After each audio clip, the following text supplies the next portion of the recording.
الدنيا دين ما يدوني نما دين قبته وان قبض ركوني بكت تدفا ديدي في بلتوني يرتكو بقى دعوة ترجنا تربنتكو بقى دعوة جرا تربنتكو من هيد أجنا ترى دي بسدتي أكله هيد أنتن جن من هيد أتوكو كيسة إيراز جينك كغيتي شيخك كغيتي ربنا عقولو دعائنا عقولو جتين سنة كان الآن دبرتي أرجعتها خكافر اللين صدان خمغلوق أن صدان خرام باتي خراخمي ما جيخيا جاري فوقي ولا شني يتجن برباتي قرباتي وان دي مفكايو قباتي هدفا قباتي قلم قباتي كايسيتيس يو قلم قباتي وان نف إفنادي وان جلك أوجزا بسم الله الحمد لله الصلاة والسلام على رسول الله صلى الله عليه وسلم السلام عليكم ورحمة الله وبركاته hordoftoota fi daawwattoota keenya baga nagaan jiraattan baga nagaa walitti dhufne isiniin jecha sagantaa keenya har'aa keessatti sagantaa gabaabaa imala ilmii yookaan barnoota akkaataa uummanni keenya duritti barachaa ture aadaan barumsaa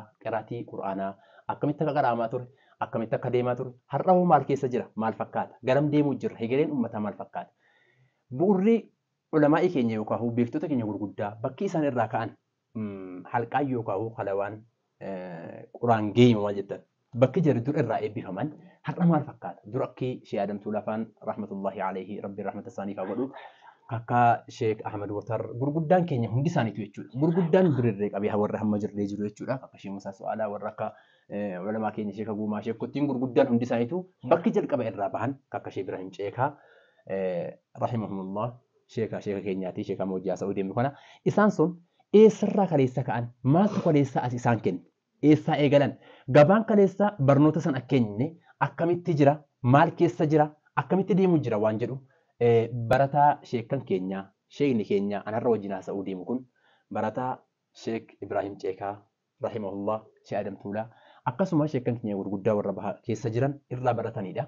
Mee haalli baruu fi barsiisuu dur maal fakkaata akkaataa isaan keessa dabarfatanis gaafadheetin sana booda har'a hoo gabaan sun maal keessa jira akkamitti deemuu jira haala nama gammachiisuun deemuu jira moo hin dhabamaa deemaara moo maddi ilmii yookaan bakki irraa burqaan irraa namni ka'u akkuma beekamu wanni hundinuu eegala qaba eegalli barnootaa hundi namaatu ka ilmii qara'e waa xiqqoollee qara'e hundi namaa ni beeka halqaa ilmii halawaa keessatti baratamu quraangee ka jennu kana isa san irraa namni burqee lafaa ol ka'e gurguddaan fedheehu jechuudha gabaan sun maal fakkaata eessa jira maal gochuu qabna dhaamsee hawaasaaf qabdan maali jedheetiin hanga kana isaan gaafachuu barbaada sheekh keenya assalaamu alaykum warahmatullahi wabarakaatuhu alaykum salaam warahmatullahi wabarakaatuhu mee dura irratti maqaan keessan akkuma nama dura beeku waa'ee amma dura gaafa barumsa barannu qiraatii irra oguu jirru dura isin dhagaa ture gaafa san sheekiniin jeetii isin dhagaa ture sana booda ammas sheekiini maqaan keessan kun maaliif sheekiin siin jan sheekiniin maqaa moggaasaati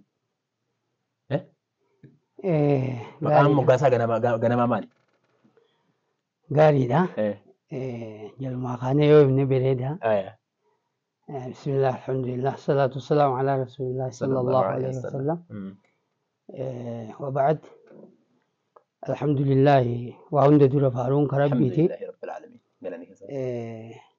بكا خنت ليات لي غافي إمال علمي جتو يوخا مد علمي جتو را يرو غباب دوك أمنو فيدبني أكستي إسلام نمانو إفا أقوتي غيزك أبسي فمتهور را بيه ميديا كناك أبهاته يوتيوب كناك أبهاته دائي وخاو برتا ججبا علماء يفتة سجله حواس أفراسو تنرد وهند دول أسرع خانا ربين كين حاجله توم الحمد لله رب العالمين أتلين تجاجيل قلته ميديا خينا خنا خيس قلته دول اللي نبيته أما اللي قلته نوامته أستي وان كان قلته أنا را ورابود أف ربين جزاء جنة هنسيها غفلوا أسرت مو إيمان الرت ربي سيادة وامسو جنة الدنيا تيتو إيمانا يو إيمانا قباتا ملي جنة آخرة سننقل وانتيف سما في ورد تجاجل أسكي سقنو في أمة إسلاما مراو ربي جنة ناقنا نيسو مقاسة ديت توري يوني في الراخو أمان كي ربي رحمتها أقولو في أنا دائما أنا هدو يوقع أنا لوغو آخرمتي مكاني سين جالتي نابابتي مهدي علي إبراهيمين جاما مهدينا مهدينا بابتي wallee egaa haganaa mahdii dhufa jedhan sanillee ta'uu mala. Ayyee. Isiin gaa maqaa kana jaalatteetuma filtee naa baaftee manguddicha tokko jira naannoo keenya san. Sheeffinii wayiitii waliin dirree dhawaa tana keessatti wal beekaan se'a. Sheeffiniin san da'awaa imalmaana godhaa sharaa galtee taziyaa yookaan galtee Bakka namni wal galtee wal geendetti bakka aruuzaa sharaa taziyaatitti da'awaa imalmaana godha hawaasa kanatti mirqaana da'awaa kana qaba. Hawaasumaan wal agarraan nam tokko lamaan wal agarraa inni daa'umas. Daawwaa dhaqasa. Hojii isaa daawwaadhuma baheetuma bobbee galee jechuudha. Jaarsa san ahmee wadaay janiini adeeruma keenya ganda keenya sheeffiniin sanii hojii saahibummaa walitti qabanii amala kiyya ka ganama ani irratti dhaladhe sanirraa hogguu laalee abbaa kiyyaan Aliyyi Ibraahimiin midhaan kee kun sheeffiniinuma tokko fakkaata. Amallisaa, akhlaaqnisaa saniifuu midhaan kanan akaabsisini ilmi rabbii qaraasisii jeen. Ammee odaa ijaan. Ammee odaa ijaan rabbi rahmataa godhuuf abbaa kiyyaan jaarsa yoon duniyaarra jiraadhe sittin dhiisu yoon akhiraa kaniin galu ta'e ammoo rabbittiin si hima midhaa kan akkan akaabsifnee jeen sheeffiniin sanaanuu ta'u. Akkasitti midhaa adeera kiyyaa tokkoon nu bira jira akka taasaatitti gizee inni akkas abbaa kiyyaan jedhu Baaruddiin Rashiid Usmaan jedhanii isaan nu bira jira ganama guujoollee hojii taphaa gabbaane giseen san galgala sa'a makriibaa fi shaayii jidduu kan. Yeroo namni taa'ee wajjin ta'anii haasa'aa jechuudha. Gisee sanii ganama midhaan gabbeetuma sheeffiniin naan jee obboleessi kiyya san midhaan adeera kiyyaa san hiriyyaan kiyya san sheeffiniin naan jee waan edee dhageessan maatii gabbaate. Gana achumarraa bakka sheeffiniin gaafa osoo hin qara'inuu sheeffiniin sheeffiniin jechuudha. Osoo hin qara'inuu. Osoo hin qara'in. Akkasitti gaafas kutibaan qaraa. Kutibaa Aliifaa fiigatta. Maalee Bagdaadiyyaa tana. Qaayidaa Bagdaadiyyaa. Qaayidaa tana keessaan jira. Bakka galtee kaara fakkuu jettu san bakka saniin qaraa gaafas kutiba saniin jira. Hogguma sanuu abbaan kiyya nama quraana beeku. Rabbi rahmataa godhuu fi ganama kan kabila irra baasuu danda'u jeetiin qochuu jira gisuma sanuu abbaan akkasiin jedhamee odaa akka jiru. Jedhamee odaa dhufe san kitaabaan harkaa qaba. Yuzii ammaa kana jechuudha. Akkasitti jaarsi akkas jee kutee midhaan ganama ijoolleetti gabbee tamsaasee daa'imni ala wajji taphatan kun miidiyaa irraa tokko. Gaafas gaa miidiyaa kanaa kanallee hin qabnu. Lama namni gabbeetuma beeksisa san godhu ijoollee kana jechuudha. Bakka ganaa bakka kubbaa taphannuttis bakka taphni adda addaa taphni ijoollee jiruttis maqaan kiyya sheeffiniinumaan bakka waamamaa ture. Anis maqaa kanaan dhugoomsa jeetumaan ilmitti galee. Ilmitti galtee jibbaa barachaa turte. Ilmitti galee Sheeyyaqiinoo. Sheeyyaqiin sadarkaa galtee waa baree Sheekh Ibraahim Ceekaallee na eebbisee gamtaa ulamaa Harargee baatiin illee galtee walitti ida'amee maqaa galtee sheeni xiqqoo ni dulloome sheeni kiyyee jechuudha rabbi rahmataa godhuu fi Sheekh Ibraahim Ceekaa gaafa galtee gamtaan haariyoomtu san Hararitti Sheekh Adam Tuulaa sheeni kiyya rabbi rahmataa godhuu fi gaafa jajjabeessu gaafa buloona siitti jajjabeessee qacellotti gamtaa ulamaa Harargee baatana cimsu ammallee rabbi fuulduratti rabbi isii haa oofu isiitu hedduu nu qaraa jira. Gaafa sanii sheeka yaaman Sheekh Adam Tuulaa sheeka saati waan ta'eef Sheekh Ibraahim Ceekaa Bukaariin irra qaree jaa sheeni afaan isaatiinis ni hima ceekarraa isiniin dhagee Sheekh Ibraahim Ceekaa sheeka Adam Tuulaati jechuudha. Akkasitti Sheekh Adam Tuulaatiitu Sheekh Ibraahim Ceekaarraa Bukaarii qaree.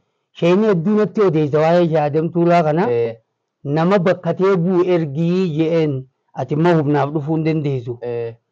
Waamina gamtaa ulamaa Harargee ba'aa kana deddeebitee dhufuu hin dandeemtu waan ta'eef nama sirraa bakka bu'u ergaallee siffitu ergadhu jennaan anaa fi Sheekh Ahmad tokko nu yaame warra gurawaati barsiisaa kiyyallee Sheekh Ahmad san afaan qacellotti sheeka dabalatee na qabsiisaa ture jeenummaa kanallee olka'ee waa haasa'uu kanallee Sheekh Ahmad saniitu dhalataa isaa gaara mul'ata warra Gurawaati.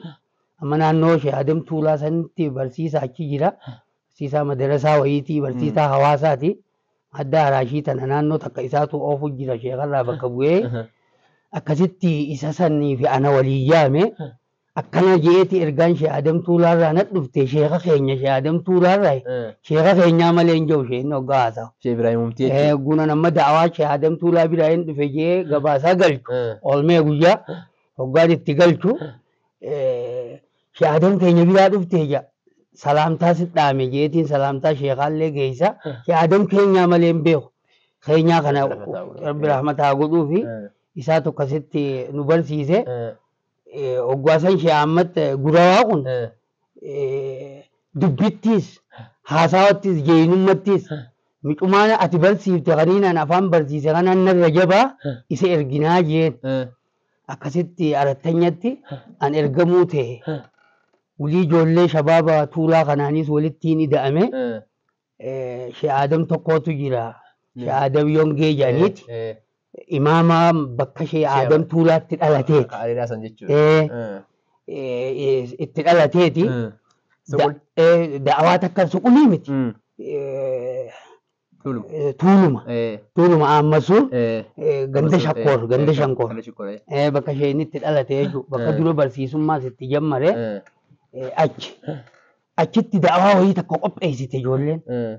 Muhaadaraa guddoo takka achirrattiin hirmaatee Sheekh Adam Yongee imaamni masjiida galtee isheenis itti dhalateetti barsiisuu jammaree sun maqaa kiyya kana ijoolleen itti himte sheeffiniin jedhanii hamma galtee jaarsee hammee odaa jennuun kun rabbi rahmataa godhuu baasa kana itti himnaan sheeffiniin tokkootu jira naannoo teenya san naannoo ammarree isaa kan akkana ana aramaa kan akkana sheeffiniin tokko jira hi gabbarama. Gabbara wayiiti ni gabbarama. Beekama. Naam. Akkasitti da'awaan sheeticha kanaa natti toltee jirti. Ammoo sheeffiniin guyyaan ka ganditti yaa'an saniin na dhufa. Aboo kun waa sheeffiniiniin da'awaa isaa bireedduu tana duraan belleessina sheeyyaqiinii jedhe. Akkasii sheekiin amma itti dabalamtee. Amma ijoolleen dhagayettee muhaadaraa guutuu hojjee maachii fuudhee muhaadaraan guutuun dhageesse waan kana yoo shaabbaa ulamaa ani itti dhooyte malee ittiin waamamuunis hin ta'u waan ta'eef duba gaashee Adam Tuulaatii fi rabbi rahmataa godhuu ishee Muusaa So'aayaa waan inni ji'e kana dhagayan eega dhagayan shaabbatti dhawan. Taate jedhan. Inuu guyyaa tokko Sheekh Muusaa So'aalaa rabbi rahmataa rabbiin isaa haa tiisu hafidhahullahu umriillee rabbi isaa haa dheereessu. Sheekha kiyyaa leenjii da'awaa keessatti tajaajila adda addaa obsaa fi waan garaagaraa irraa baruu keessatti ijaazaallee naa kennuu keessatti sheekuma kiyya jechuun Sheekh Muusaanis sheekha kiyyarraa sheekkan kiyyarraa nam tokko akkasitti sheeni naannoo dirree dhawaa kanatti barattoonni tokko nu yaameet riftifaalii barattoonni riftifaalii tokko nu yaamee eebbisa wayii waliin dhufne jechuudha. Anillee bakka Sheekh Ibrahim Eekaa Gu'eetiin dhufe giseessanii akkasitti yoo ulii sheeyyaqiin malee awwaatti naa sii moggaase shaabbaa naa fi Sheekh Adamii siitti dhee sii moggaafne arra booda bakka sheeffiniin nama siin jiru jalaan awwaatiin naan jee sheeyyaqiin malee. Akkasiin maqaan kun ragga. Maqaan kun see beekanii yoo sheekiin waan beekanii namni hundamma yoo hin jeemane namni beeku hin jiru. Amma sheefiniin sanuu maqaa kana dura ni qabdaa jedhee har'aa amirroo jedhee nu agarre. Waan duran sheefiniin siin jedhanii har'a jedhee bara. Hin beekamu kun amma. Sheekiin malee hin beekan amma. Anammoo gaafa sheefiniin sanuu hin beeka. Maqaa galtee mahadii ummaan tiyya baaftee fi sheefiniin baaftees hojiin an hojjedhe irratti ulamaan gurguddaan kun ulamaan sagalee takka yoo dubbate addunyaan dhageeffattu kun shaabbaatti dhawanii maqaa kana naa moggaafnaan yoommanti godhee ukkaamse jechuun maqaa kiyya lamaan achumaan hafee amma sheeyyaqiin namatti beekama almaaruuf sheeyyaqiin akkaataa maqaa keessa moggaasaa. Mee sheeyyaqiin rabbiin ilmii kanas gaa warra hamma dura dabre suuratti taa'aa as geessa rabbiin galata isaaniin balleessini rabbiin itti fufsiisu mee halkaa ilmiidhaa quraana akkuma amma ittiin gaabbaa keessanii irrattis qara'aa bakka quraanattis qara'aa turtan mee haala kamiin qaraatanii dabarsan dur. Bereedaa gaafii bereedduu na gaafatte xumura irratti maqaan ishee yaqiin jiru kun badhaasa ulamaan gurguddoon da'awaarra na badhaafte ta'uu asumaan beekamuu fedha. Daawwattoonni keenya haadha ga'oo hojjetan ni badhaafamanii badhaasa rabbiin gubbaa waan kana murteessee kanaan isheen hayaamamuu jeerratti ulamaan shaabbaa dhooyinaan bakki ijaazaa irraa fudhatan sartifikeeta bakki irraa fudhatan ulamaa teenya gurguddoo irraa malee waa jaami'aa bichaa mee jechuudha. Maqummaan kiyya kunuu sartifikeeta isaaniitu itti naa kanne. Sartifikeetaan dhuftee waraqaa ragaatiin naa kennamte. Waraqaa ragaatiin naa kennamte. Kaduu illee rabbi rahmataa haa godhuu fi isaanuu jannata deemu. Hayyiru rabbi adawwii irraa nu haatiisu. Jechaadhaa bareedaa. Imalli ilmii kun bakki dura irraa eegalu haadhaa fi abbaa. Haadhaa fi abbaan yoo jalqaba beekanii ilmaan ulamaa ta'u, ka doktora ta'u, ka galtee ilmii keessatti maastara ta'u, ulamaa teenya gurguddoon akka amma galtee duniyaarraa ta deemtee fi ta jirtu tun kana haanuu ta'uu barbaadan yoo beekanii jiraatan yoo jarritti manii qopheessan jarri qophaa'ee jiraate ganamumaan wal filatan jechuudha. Fasfar bizaati diinii san yoo jarri dhaga'ee jiraate wanni itti filatan yoo jiraatte akkaataa filatamu keessaa imala ilmii irraa duree eegalan haadhumaa fi abbaadhaa walitti dhufeenya ijoollee lameenii wal fuuchuu deemuu kana dardaraa fi hintalaa fi gurbaati achirraa eegalti. Barbaachi gurbaatis waan deemuuf kaayyoo qabaatee hadafa qabaatee galma qabaatee ka isiitis yoo galma qabaatee haala kanaan walitti dhufan imalli ilmii asirraa eegale filannaa jalqabaarraa jechuudha. Kan dhalachuurraa osoo hin taane jalqaba wal filachuurraa eegala. Kaayyoon namni lameen wal filaturraayyee ilmiin eegalamaa. Imalli ilmii mucaan garaatti argamuu fi dhalachuu dura wal filannaa haadha manaatii fi abbaa manaa yookaan jaarsaaf jaartii wal filachuurraayyee imalli ilmii eegala. Namni kun hegeree maal ta'a? Maaliif deemaan har'a isaantu murteessee lafa kaa'ataa jechuudha. Achirraa eegala. Kanaaf gaa abboottiin keenya ni beekama. Hedduu wallaala keessa turanii gabrummaa keessa turanii ukkaamama garaagaraatii ture haala sanitti wal filatuun hin danda'amu akkumatti walitti dhufaniifu bultuma ijaaruudha isaan. Bultumaa okkatti ijaaran jabduu taatee akkumatti wal fuudhanii wal fuudhisanuufuu namni hedduu jeeqamsa ture dur jeequmsa sanii ture waan ta'eef imala ilmii kiyyarraa guuqaanu jalqaba abbaan kiyyaa fi ummaan tiyya wal filatuu sanirraa osoo hin ka'in jalqaba osoo hin dhalatin ummaa tiyyarraa ka'e imalli ilmii. Abbaa filannaa jalqabaallee dhaban eegaa abbaa kiyyaa walitti dhufanii booda haati kiyya isiitu qabaa waan obboleewwaniin qabaa bakki ummaan tiyya irraa ni hatte hangafa dubartii qabdi itti aanaallee dubartii qabdi jarri lachuu akhiraa galanii jiran ummaa tiyyaa wajjin rabbi rahmataa godhuufi sadaffaa dhiira harkattee kanarratti illee ni yanne afuraffaallee dhiira harkattee shanaffaa irratti gaafa galtee harkatu silaa hawwitu san amma itti dhageemte jechuudha. Abbaa guddaa kiyya abbaa isiitiitu Sheek Qaasim jedhanii abbaa ummaa keessanii kana abbaa ummaa kiyyaa akaakoo kiyyaatu nama sheekaati. Jeen ammas sheekummaa keessa jeen akka sheeka galtee shee Adam Tuulaa rabbi rahmata haa godhuu fi jeen akka shee Ibrahim Ceekaati. Akkasitti duba gaafa baqaa kajaansan gaafa sorgoo kajaansan gaafa sorgoon dhufti ganna ni baqatan. Olamaa hundinuu wal gahanii baqataniiti Soomaalii seenanii gama Soomaalii kutaa. Gaafa san afuraffaa qabdi ayyoon tiyya harkaa. Baqatan keessatti afuraffaan dhalate. Kaniin ani irra dhaladhe jechuudha. Hogguusanii amaara abbaa guddaan kiyyaa fi isaan walitti dhufanii korbeeyyii isaatii fi diboota inni yaasu jalaa fudhatan. Korbeeyyii ni qaqqalatanii ni nyaatan gaaruma san keessatti affeellatanii kan isaan baqayaan. Jarri wal dhawaa miiree sorgoo fi amaalli wal dhawaa miti habaqa jiran waan isaa jalaa saaman jechuudha. Habootiyya takkaa jira bareeddu taarika kana isiirraa hin dhagahee habootiyya nam lamarraa hin dhagahee akkasitti Maymunaa Qaasim jedhaniini imalmaana araba fakkaatti diimina keessa. Intala tana nuu kanni jedhaniiti habootiyya tana barbaadan. Horii isinii kanne ilmoo akkamittiin isinii kanna jeeti isaan qawwee harkaa qaban abbaa guddaan kiyya kun jeenummaa isaarraa ulee qabuun itti lafaa ka'ee itti onnatee miqayyoo isaa san dhoorkate jechuudha. Abootii keessatti akkasitti ummaan tiyya ni jirti gizeessan. Hangafaa abbaa guddaa kiyyaa sanii ni jirti ummaan tiyya. Akkasitti agarte jeenummaa abbaa siituu duraan hin beektu gizeessan galteef. Hogguu jallinii sirraa kutee micaas dhiisee fi waan fudhatan horiis fudhatanii taa'anii dhiisanii fi kutan abbaa jetteen safoo qaasim jaaniin ummaa tiyya rabbi rahmata haa godhuu fi akkasitti abbaa jeen akka keetii kana ka ilmiis beeku kanaan dhaluu fedha taraatti aantu jeena kana naa kadhadhuu jetteen imala ilmii qiyyaachirraa jalqabdee jechuudha. Haadhaan niyyaa kana qaba. Haadhaan niyyaa kana qaba. Akkasitti waliin seenaan dheertuudha.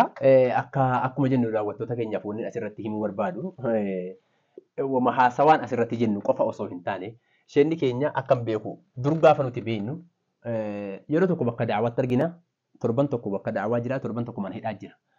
Umrii keessan waan amma jeenummaa kan irratti waan akkanatti haasawaan afaan jennu kanaa miti jechuu hiyyaafan. Mana hidhaa keessan akkuma amma dura odeeffadhee kan amma dura beekutti mana hidhaa tokko keessatti gama 25 ol gama haramaayatti jechuudha.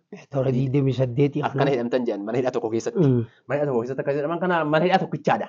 Manni hidhaa biroo gaadhiisi manni hidhaa isaaniif mana akkuma amma dura beeknu manni hidhaa isiniif mana yeroo hundachitti hidhamaa oolanii kanaan wal qabatee wanni isaan keessan dabarre akka isaan hin taane hin jiru sirna darbe keessatti wanni irra hin geenye hin jiru. Yeroo bahanii mana gahan ittuma deebi'u yeroo bahanii mana gahan ittuma deebi'uudha haala kana hunda keessa dabarfatan. Hayyee sheeka haadha keessantu jagnummaa kanas nama qabu nama ilmii kanas akka keetti qabu akka rabbinaa kennuun barbaada rabbinaa jettee imaltuu irratti du'aa yaabbaati sanuu imaltuu keessatti akkasitti dhagaa masjiida harkate kan warri keenya jedhu sanu achumatti abbaa guddaan kiyyaas kadhatee fi imalarra jira. Ammas aalima du'aayin irraa qeebalamtu keessa jira imalallee harkaa qabanii sadarkaa warra galtee lafa asii qiblaa ilmii kana harar galchee keessa warra jiru abbaa guddaan kiyya warra akka Sheekh Ahmad Basiiraa fa'aa wajjin rabbi rahmataa godhuu fi bakka sananni sheeka kiyyaa Sheekh Ibrahim Ceekaarra bahu jechuudha. Warra isaanii wajjin daawwee dhaqee biyya daawweetii qiblaa ilmii kana harargee baatitti warra galcheerraa ilmiis qaceeluma beeka jechuudha abbaa guddaan kiyya. Naannoo awwaallee turee rabbi rahmataa godhuu fi biyyoo awwaallee bakkuma ishee aliyyii awwaallee qubate san gamaa fi gamana abbaa guddaan kiyya ummaan tiyyalleen gamana jechuudha. Gama galtee ganda borjii achi gara kana jechuudha. Akkasitti duba ummaan tiyya du'aa isa rabbi ni qeebaleef. Ogaa turtee midhaan harma gu'e Abdallaa keenya san galumatti qabame. Hogguu garatti an qabamu ammas kaateeti abbaa guddaa kiyya bira dheetti abbaa isii jechuudha. Sheekh Qaasim bira. Wanni nan jeesan garanna qabamte dhiira rabbi haa godhu dhiiraas jeen akka keetii sheekh akka keetii rabbi na haa godhu du'aayi naa godhi jetteen du'aayi godheef. Amma uumama jalqabaa jechuudha. Lama dogguunanii dhaladhe dheengiyyaaf bira na geessite. Imalli inni akkanatti eegalaa yoo jalqaba wal dhabanillee walakkaa tanatti haati niyattee laffaateeti akkasitti imalli ilmii namaa bareeda rabbi nu haa bareechu. Sadaffaa gaafaa nan dhaladhu bira na geessite. Haasawaa keessan osoo isin jalaan muriinii dhaamsin asirratti obboleettiiwwan keenya asirra nu daawwattan isiniin jechuu barbaadu. Imalli ilmii akka isheen keenya jedhan kana deemsi isaa bakki irraa eegalu eega mucaan dhalatee lafa bu'ee qofaa miti. Niyyaan kee har'a akkamii jirta maal haadha akkamii ta'uu barbaadda sadarkaan ol'aanaan namni argatu akkuma dhiirtii sadarkaan ol'aanaan dhiirtii argattu ambiyummaadha jedhan. Sadarkaan ol'aanaan dubartiin argattu haadhummaadha jedhan. Rabbiin haadha muumintootaa yookaan haadha dubartoota nabiitiin salawaatu rabbii wasalaamu alayhi وأزواجه أمهاتكم ننجد هذا إسنيف ننجد ننقل ننرجن مالين هذا نتاعن جنات علمي برنوتا سن إسانتو ننجه أكبر نقول أن لينجسوا الله هندن نقولان هذا أمم بكير رأي قلتو ilmoo argattee kaatee osoo hin tahin osoo ilmoon argatin dura haadhummaan eegalti jechuudha. Haadhummaaf qophaa'uun haadha ta'uudhaaf qophaa'uun ilmoon kiyya gaafa gadi bahe ilmoo akkamii akka ta'u jechuu murteessuun osoo ilmoon sun gadi hin bahin dura filannaan kee akkaataan deemsa keetii akkaataa waa hundaa achirraa eegalaa jechuudha. Sadaffaa maal jettan meeshee? Sadaffaa akkasitti ummaan kiyya fuutee dheengiyaa akka galtee nama jajjabaa gaafa galtee saabaa san namni hogguu dhalate saabiyyaanni fuudhanii nabiyyii keenya bira geessan salawaatullaahi wa salaamu alayhi. Musliimiin gaafa Abdallaan dhalatu bira geessanii timira afaan kaa'e timira ifi alanfatee afaan kaa'an hancufa nabiyyii rabbiitii fi sallallahu alayhi wa sallam timirri waliin laaqamee mi'aa saniin dheengijamaa ture. Kanuma akka dheengijetti nutti dheengiyaa waan jedhan beeku malee dhadhaallee afaan kaa'an ijoollee guutuu dhalatu. Dheengiyaa jechuun kun nyaata mucaan hogguu jalqaba gabbu'ee afaan kaa'an osoo harma haadhaan hodhin osoo waa tokko illee hin godhin afaan duwwaa gabbu'ee kanatti afaan kaa'an santu dheengiyaa jedhama. Naannoo adda addaatti maqaa adda addaa qabaachuun mala. Giteessan akkasitti akkanaan du'aayii dheengijamu timirallee galtee nakkannu baatan gaafa dhalate odoo an ulmaasan bira nageessitee kunoo harkadhe itti naatuu fi akka galtee sheeka jeenuma akka keetii kana ta'u kakaafirallee sodaan ka maqluuqan sodaan rabbi tokkicha malee akka ta'u sannaa kadhadhu jettee du'aayii natti godhe jechuu akka abootiyyarraa taarifa kana katabetti akaakoon kiyya. Kaachi booda caccabsuma xiqqoodha malee wanni haati kana hunda dabarfatte ta'uu malee wanni biraa carraan biraan jiru. Karaa dheeraa kanarra deemtee haati amma dura hedduu deemtee jirti jechuudha. Namni haati kana hunda tarkaanfate ta'uu malee wanni asirratti isinii galuu qabu. Wanni har'a isheen asirratti isinii himuu jiru kun namni ni beektan ila har'a seenaa isaa wajjin jiraata kan dhageenya. Wanni har'atti asirratti isinii himuu jiruu fi haati tokko qophiin isiin gootu ilmoon tokko akka isiin barbaadu san ta'uudhaaf haati carraa guddaa qabdi jechuu isinii himuudhaaf kana akka hin dagan. Haadhummaan bakki isin irraa eegaltu jalqaba irraa eegalti dur irraa eegalti waan jedhu isinii himuudhaa fi qalbiitti naa qalbeeffadhaa naa qabadhaa. Hayyee. Akkasitti egaa. Kana booda haati keessan. Ummaan kiyya na harkattee maal jedhu walaloota akka jetti ummaan kiyya hoggaa na taphachiiftu. Hangumaan jiru sanitti baatii hanga wayii takkaan luugee dhaamsa bakka galtee silaa akhiramuu deemtu sanitti illee eessuma kiyyatti dhaammattee abbaa kiyya caalaa micaa kana sitti amaana ijoollee hunda amaanaa taha micaa kana jetteeti abbaa kiyyatti dhaamte anaa afraniin akkanatti deemu kaluugu kana deemte waggaa tokkoo fi kana waaniin taagisee san akkasitti rabbi rahmataa godhi hogguna taphachiiftu walaloota akka dhawatti jiran abootiyya badirii qaasimirraa hin dhagee taarika kana jechuun kaam maymuunarraa kaniin haasa'u kana maymuunaa qaasimirraa hin dhagee karaan baatee karaa kamii maadii kiyyaa ijaare fooqii ulaa shanii jetti jiran hoggaana taphachiiftu duudarraa illee hin bu'u jaanan xabiyatti niin oo'aniin booyaa duuda isiirraan bu'u baatee magaalaa haramaatti dhaabbattu taja'amtu tana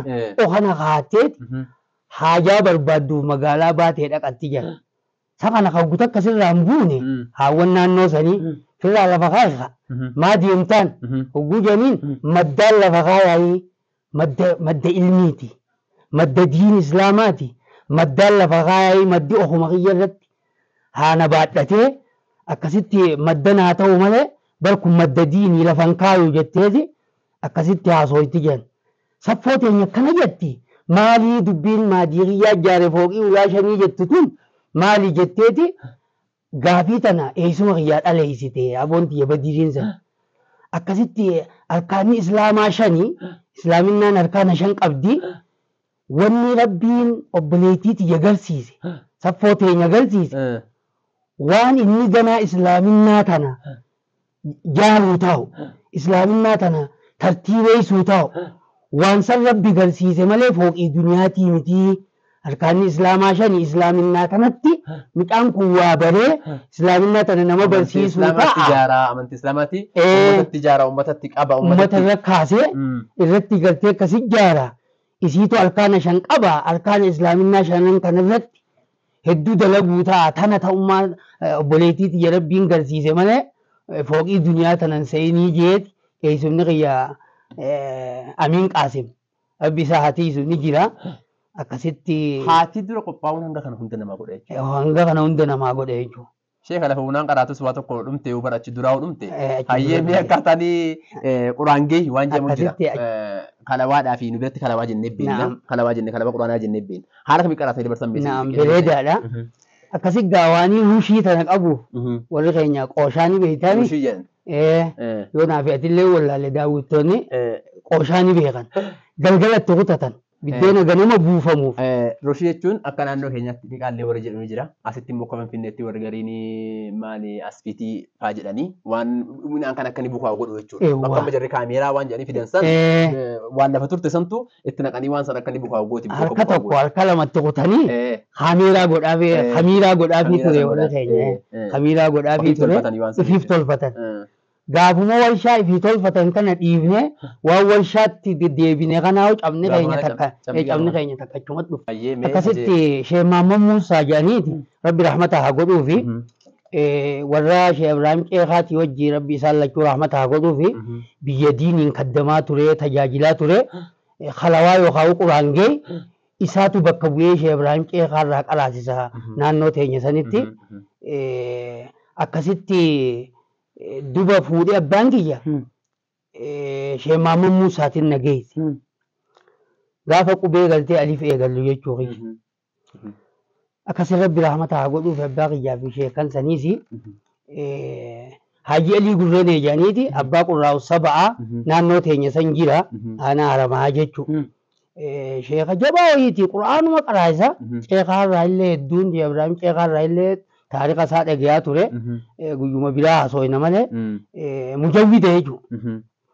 Akkasitti Sheekh Maamman Muusaatii fi Sheekh Ahmad Umar Alloo jedhaniit warri darasaa Sheekh Haaji Alii Gurreenee sheekanuma biyyaati achumatti dhalatanii achi qubatanii quraana isaaniitu qaraasise jechuudha. Kabiirran jajjabaa Awliyoota Rabbii warra sheekaa hojii sheekallee qubsiisee gaafa sheekni ceekaarraa ol bahee qeeran sagaltee qubatu aanaa haramaa dura qubatu eegas aanaa kombolchaatitti galtee ol dabarsanii qubsiisan gaafas gahee guddoo isaaniitu manguddoo hojii taphate jechuudha.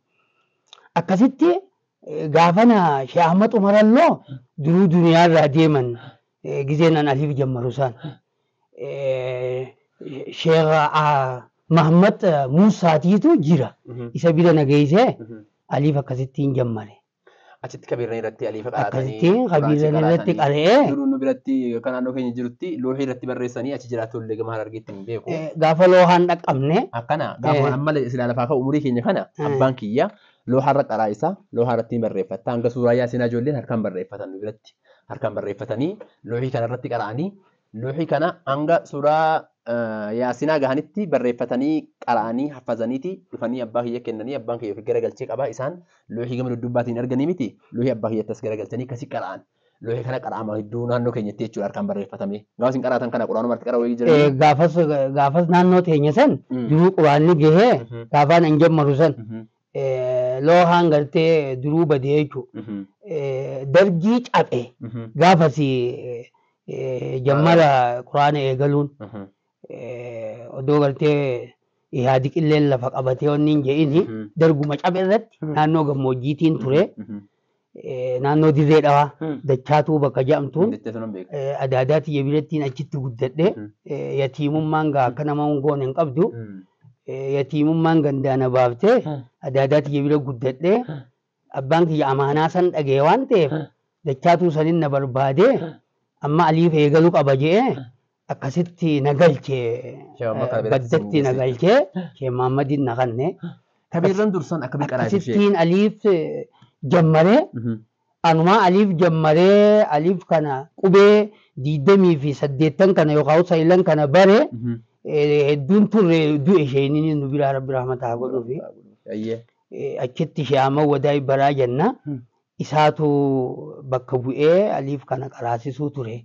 Kabiirran keenya san Rabbi jazaa qabaluufi ammallee quraana yoo kabiirranitti deebifne malee fashalli islaamaa kun kufaatiin guddaa kun ni wayyaa wajjee yaadu'an dhagaa akkana mana jala shir godhataniiti kadilas galtee dargiilleen irra duule kursiin doollee irra tetteessuu dhagaadha akkasitti kaayyatanii kagalgala mannitti dhimmisaa bule mana citaa keessa galanii citaan irraa galtee fuudhamee kamanin irra dhimmisaa bule bakka ciisanitti ganama gabbee ijoolleef quraana rabbii irra baha jechuudha.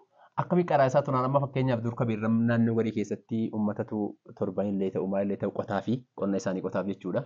Oomisha illee uummatatu galchaa fi haala kanaan akka inni namatti sin haajomne akka ofiis waa barbaacha jedhacha ijoollee kana dhiisee hin baane haala kana fayyadamaa turan. Gaafa keessan kana kabiirran akkamii qaraa isaa turan? Akkumaan imalli gartee ilmiidhaa ganama siin jiru sani haadhaa fi abbaan sadarkaa sadaffaa irratti illee murannoo qabaachuu qabanii gaafa ilmi isaanii bakka waa aliif geessuu gehu bakka gartee halaqaa yookaan halawaa geessuu gehu quraan geessuu gehu sheeka san bira dhaabbachuun dirqama ta'a.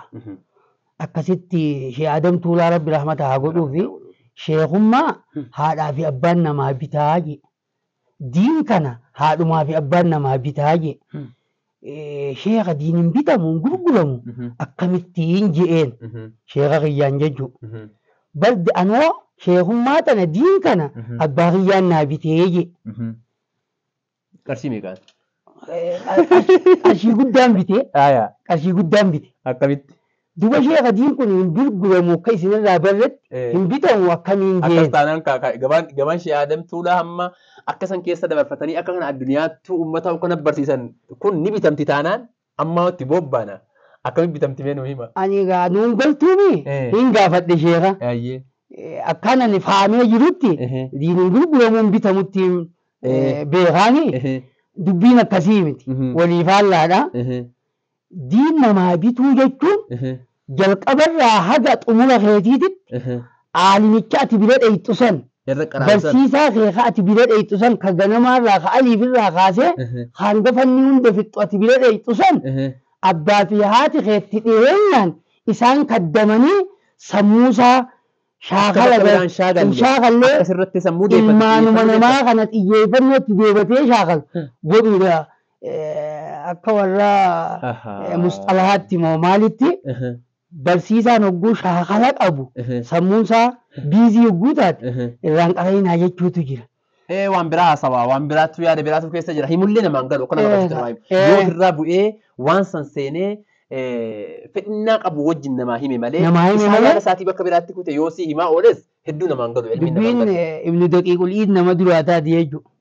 Wallahi ibnu daqiiqul iid nama jalaa taati daqiiqaa ol bahee daqiiqaa asoo akkas nama jalaa taati. Daawwattootaa fi hordoftootaa fi daawwattoota keenya ilmi abbaan namaa bitaa dhaamsa shee Adam Tuulaati yookaan haasawa shee Adam Tuulaa rahimahullah rabbi rahmata isaaf godhu ilmi namaa bita abbaan namaa bita haadhan namaa bita ilmi inni bitamaa asirraa beeka wanni ilmi itti bitan namicha ilmoo kee qaraa'isu jiru yookaan ilmoo san ilmaan keessan itti ergattanii biyya jirtan san namni sun maleekaa miti namni sun nama nyaatu nama dhugu nama jireenya akkuma namni hundinuu jiraatu jiraachuus barbaadu bashannanuus barbaadudha kanaaf yoo jireenya isaan sanii itti laffaatanii jala deemtanii akka inni bakka biraa hin yaanne akka inni waan biraa hin yaanne yoo gochuu baattan ilmoon keessan ilmi qaraaru sun ilmiinsaa akumaa fi akii wanni keessa jiru hin jiru jechuudha.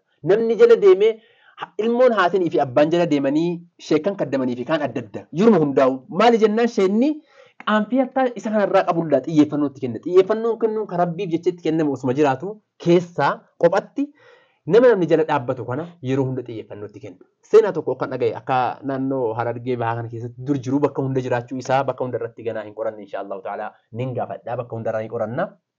Seenaa dur abbootiin keenya qaban sirna yookaan siistama ittiin uummata kana barsiisan godhanii turan dur maal godhan akka qabeenya guddaas hin baafne akka yeroo guddaas hin baafne maal goona namni kun akka namni qaraa'isu diinuu barsiisu jedhanii guyyaa isaanirraa guyyaa ta'u oolaniif guyyaa kamisaa yookaan guyyaa kamisaa akka inni guyyaa sheekaa jedhan guyyaa sheekaaf oolan jechuudha. Guyyaa shanyiitis shanii dhaqanii guyyuma tokko facaasaniif guyyuma tokkotti qotaniif guyyuma tokkotti oomishanii galchaniifis sheenni kun ganaa waan namni silaa oomisha jedhee deemu waan namni akaafaadha jedhee yookaan haramaadha jedhee deemu kana qonnaaf deemu haramaaf deemu kana uummata kanatu irraa qabee jira.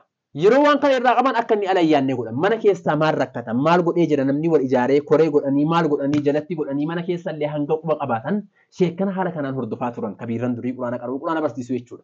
Maddi kun yoo goge namni qaraa'isu kun taa'eetuma qaraa'isa mara qalbiin isaa biran jiru taanaan ilmiin gogaa deema namni kun ni nyaata dhugaa ni jiraata jechuudha. Kanaafuu wanni kun akkana beekamuu qaba. Kabiirran jala mee kabiirran gaafa qaraatan namni dura quraana qaru sadarkaa tan biyya keenyatti tabaaraka ogguu alqaariyaatu geessu dura akka biyya keenya beekamutti jechuudha. Sadaqaa jira guyyaa alqaariyaatu geesse guyyaa tabaaraka geesse guyyaa amma geesse eebba godha yeroo hunda yaasina ala geesse alhamduu qixxee ala geesse ala baaftee yeroo hunda sadaqaa jira. Sadaqaa mataa isaa of danda'e jechuudha. Kan sheekaa geeffamuu fi kan dhaqanii ijoollee achitti qara'u jirtu illee nyaachisan. Haalli kun maaltu jira qaraati keessan keessatti? Bareedaadha. Haaluma hundattuu gaa jireenyi ji'aatii fi aduu tokkoo miti. Namni haati hojii jirtu jireenyi inni jiraatu akka nama aduu keessa jiraatuuti guyyaa jechuudha. Jiini waan fedhellee dhabu waan halkaniin dhabu jedhanii haa ta'u malee ayyadaan gariin ta'ummaa dabartu ta'ummaa geessullee ni jirti. Ayyadaa xiyyeessanillee gama boodaa kanatti rabbi jazaa kafaluufi nama jiru rabbi isii ol haa fuudhu nu gargaaraa turte gama duraa sanitti hawwii ganama galtee haatiin hojii kaate waan hin jirreef keessan jirtuun dhageenye ogguun ani juzii ammaa buusuus ogguun ani faatihaa guu geesse dura ogguu faatihaati jammarte qismidaal wayii jedhaniiti. Qismidaal jedhanii quraana akka qismidaaliin muramu kana. Qismidaaliin murama. Qinxaa yookaan jiraa kana godhanii afuuftuu geessanii akkasitti du'aayii jedhanii irraa godhan. Ogguu ati juzii ammaa buuftees ni godhan. Gaafa ati tabaaraka geessees ni godhan. Waan kana hunda gaa tartiibuma ganamaa sanirraan deeme malee namni narraa godhe hin jiru. Hattaa eebba hangaanan quraana kattamutti namni narraa godhe hin jiru. Yatiimummaa keessaan ture waan hin ta'eef garuu akkaataan itti kabiiraniin ani irraa qara'ee fi hattaa sheeyiniin ani irraa qara'e Sheekh Ibraahim Qeeqaa itti qara'an itti nama qaraasisan. Abbaa guddaa kiyyaatu imalmaanaa kabiira abbaan kiyya quraana irraa qara'e san dachiillee kannee fi ooyiruu isaallee kaddamaa ture Ibraahim Jaarraa jedhanii abbaa guddaa kiyya jechuudha abbaa kiyyaa. Isaatu ulamaa kana kaddamaa ture. Jimaa Sheekh Ibraahim Qeeqaallee isaatu buqqisee boolla qotee isaa dhaabee dikeellee manguddoo biyya san jirtu hundee faa caffee faa wajjin akkan Sheekh Ibraahim Qeeqaarraa dhagayetti isaaniin na qubsiisee jee biyya tana keessa.